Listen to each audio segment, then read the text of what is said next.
Here it is, wave 10. So I'm going to go through wave 10, and in wave 10, I'm going to share with you how this is something that I've been focusing on for the last 10, 15 years, and it's called worldwide wealth. And the whole idea of worldwide wealth is that we all have the ability to collectively create and contribute wealth. So there's something which Buckminster Fuller said in the 1970s, which he said we're in the final exam. He saw technology growing already. This was before the internet came along. He said we're in the final exam, which is basically that point by which he said that all of the greatest challenges that humankind faced were distribution issues. You know, he said, like, it's not that we don't have enough food. Poverty is about us having food in all the wrong places, right? Or money in all the wrong places. Or education is about the fact that we don't have it for everyone, not because we don't have the teachers and the information. It's just that it's not distributed effectively.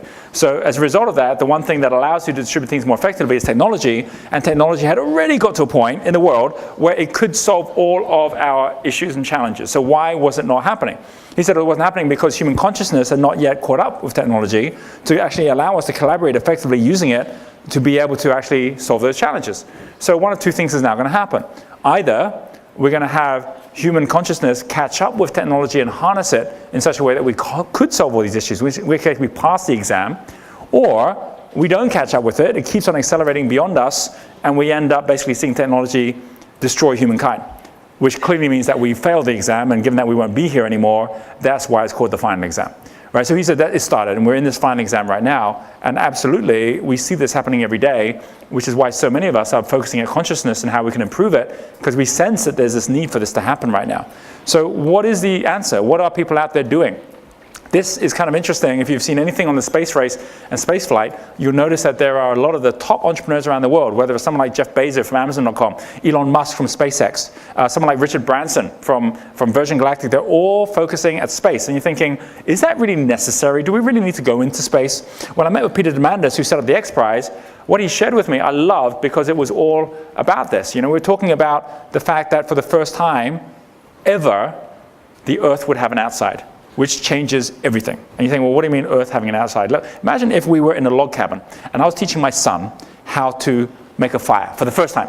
So I say, okay, Zan, here's how you do it. You kind of like put the fire on, and then you kind of do this and this and this, and you look it after this way. And let's imagine I just left the log cabin, and off he went to kind of like make the fire. And after a while I came back, and I saw this beautiful, beautiful fire. You think, I'd be a proud dad, right? He's done a good job. But if then I noticed that the coffee table had disappeared, then I might say, son, what happened to the coffee table? And he'll go, well, you told me to cut up the wood and put it in, so. And I'd probably at that point get a little bit annoyed or a little bit unhappy or a little bit upset, and I'd probably say, I didn't mean that wood, not that wood. So now I have to explain to him, what would I do mean if it's not that wood? And I'd probably say something like, I don't want you to take the wood from the inside. I want you to take the wood from the outside. The stuff on the inside is our furniture. We don't chop up our furniture, right? The stuff on the outside, lots of that, just go outside, get some wood, bring that in, not this wood. Now I could say that because there's an outside. But with the Earth, we don't have an outside, which is why we're chopping up all our furniture. You know, we're using all our natural resources. You know, we're using all the stuff around us because the cost to actually get anything from the outside is too much. But outside, it's abundant. There is, like, you know, we're talking about asteroid mining now. I mean, it's unbelievable what's happening here. Like, you know, going and looking at Mars, there's abundant water, there's abundant energy. Asteroid mining, this is all part of Peter Diamandis' new plan that he's got a whole bunch of billionaires on board on, is that, in fact, there's asteroids that are flying by and that we can actually harness that have more rare minerals than everything on the planet Earth. There's abundant energy out there that we never have to take any fossil fuels ever again. I mean, basically, whatever we're looking for in the universe is abundant while it's scarce on Earth. And so by just opening up that space channel, it allows us to actually look after Earth for the first time, because we go from lack to abundance again. So while you might not have ever thought there was that connection before, I never saw that connection before, suddenly you realize how this is going to shift the consciousness of everything and where we actually go and get things from. In fact, they're already designing 3D printable satellite and space station printers that are drawing energy from outside, the materials from the outside of our Earth's atmosphere, and then basically with that creating entire space stations and vehicles that we can be using without taking anything from Earth at all. So we're seeing all this start to happen, and then you say, well, what about Earth itself? You know, how long is it going to take before we can turn things around ourselves? Right? These are two articles that I showed last year. We hit 2 of the 8 Millennium Goals that were set by the United Nations in the year 2000. And you can see it here, right? This one on this side. The international target to halve the number of people who do not have access to safe drinking water has been met. 5 years before the 2015 deadline. So the United Nations set these 8 Millennium Goals, of which basically they said 2015 was our first deadline. We're now almost 15 years into the new millennium, and we've already hit 2 of the 8 goals. So basically now, the number of people that have access to drinking water, by it halving, we're down to a situation where we're down to less than a billion people left that do not have it. That might sound like a lot, but we were at 2 billion, and we've actually gone up by 1 billion in population. So as a result of that, we're doing much better than we were, and we're going to actually solve that issue in the coming years when everyone is talking about a water shortage. Right? Same thing with poverty. The first goal to halve the number of people living in extreme poverty, or in less than $1.25 a day, was announced to be met in a World Bank report last week. Economic recession appears not to have halted that progress. And so we're seeing this in every single region of the world. Poverty has fallen because of technology and people's ability to use mobile phones to access information they need to grow their own wealth and their own ability to support themselves. It doesn't mean we've solved it, but it means that we're moving in the right direction. So let me ask you, do you think this is the kind of information that would be helpful for our children to know about? Yeah, I mean, I go out of my way to get this kind of information to my kids so that they are living in a world of hope, where they see that it isn't all negative, that upstream there's good stuff happening. And it doesn't mean that it's all solved, but it means that they can be part of the solution. And as long as they're brought up in that way, they will become part of that solution in whatever form they choose it to take. We're going to take it one step further, right? Now let's talk about forest cover. Imagine a trivia question. Forest cover. But in the last 20 years, from 1990s to today, how much do you think the forest cover of the Asia-Pacific region has changed? And let's include Australia in that, but let's also include all of Indonesia, right? Let's include China. Let's include all of Thailand, Cambodia, the whole Asia-Pacific rim. How much do you think the forest cover has changed since 1990s? Do you think it's like 10%, 20%, 30%, 40%? What is it? Turn to the person next to you and come up with a number. What do you reckon the number is? How much has changed? Okay, all right, everyone's got a number? Everyone's got a number? Okay, so first of all, hands up who thinks that the forest cover in this whole region of the world around the Pacific has dropped by 50% or more from 20 years ago. Who thinks that? Wow, that's the majority of the room. That's a lot. Imagine dropping that much. Okay, hands up who thinks it's dropped somewhere between 20% to 50%, right? So it's bad, but not as bad. Okay, all right, so we've got hands up. Who thinks it's like not so much, like maybe 0 to 20%? Okay, a few. Who thinks it's increased? Oh, 2 hands. China daily. China adds 60 million hectares of forest area. China's total forest area has increased to 195 million from 134 in 92, net gain of 60 million in 20 years. Despite a decreasing global forest reserve, China's forest inventory expanded by 3.8 billion cubic meters. Why is this happening? 2 reasons. First of all, because they have a program, just like Thailand has a program, just like Cambodia has a program. They've all increased their forest area size over this period because they've made a commitment to do that. Secondly, there's just a natural thing that's been happening where farmers have been abandoning their fields and going into cities, and that's all been turning into forests as well. But bottom line is, the entire Asia-Pacific region has seen an increase of over 20% in forest cover in the last 20 years. And you see here on the right, it's not just what's happening here, it's a reduction in the rest of the world as well. Amazon forest loss lowest on record. Deforestation in Amazon has fallen to the lowest level since records began, according to data recently by Brazil's National Institute for Space Research. Since the peak deforestation year of 2004, the rate of clearance has fallen by almost 75%. And it's at the point where all the most endangered places are not actually dropping at all, because satellite coverage now and GPS allows them to be able to see where illegal logging is happening. They didn't have those type of tools before. So we're seeing this huge shift that technology as well as consciousness is allowing to change in worldwide wealth, which is our collective ability to make the difference. This is the world I live in every day. A world of hope, but also a world of not just blind hope, but a world of practical action. And every one of us have the ability to do that. And frankly, if you're in an environment which is negative, no matter how much you want to change your behaviors or actions, you can't, because the environment itself is already changing your experience. Does that make sense?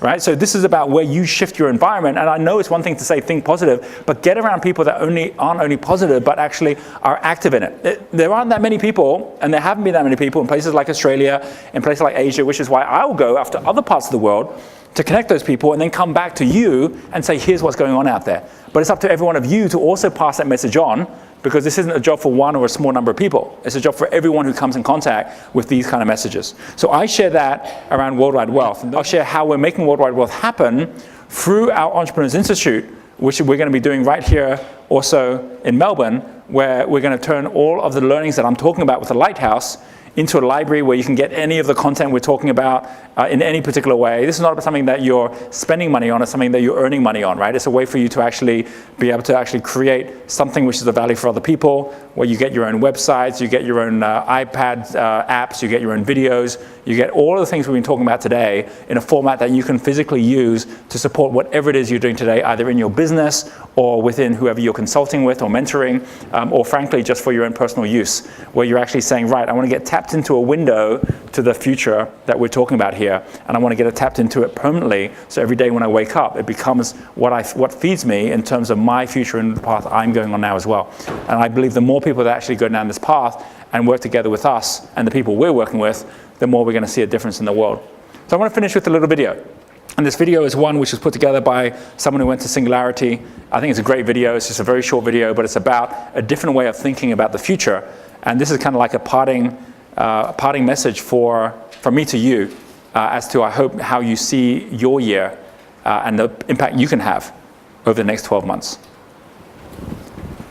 Climate change, suicide bomber, and the nuclear device in the heart of the nation's capital. It's no wonder that we're pessimistic. It's no wonder that we're pessimistic. It's no wonder that people think, that the world is getting worse. But perhaps that's not the case.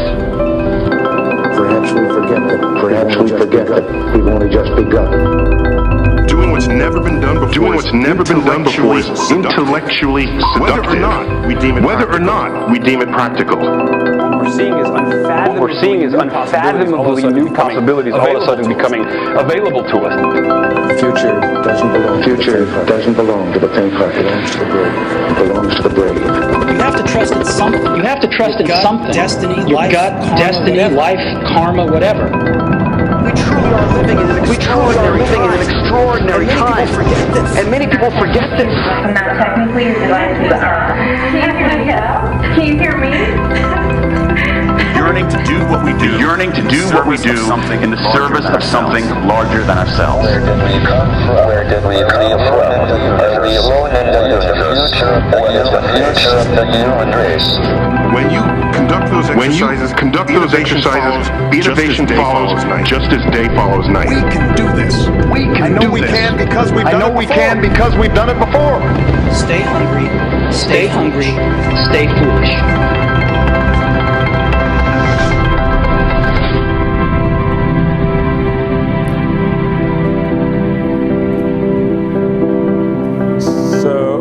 As you head out from today, and for those of you who are seeing me in the next couple of days, this is where we're going to start the turn of our meeting, what is possible.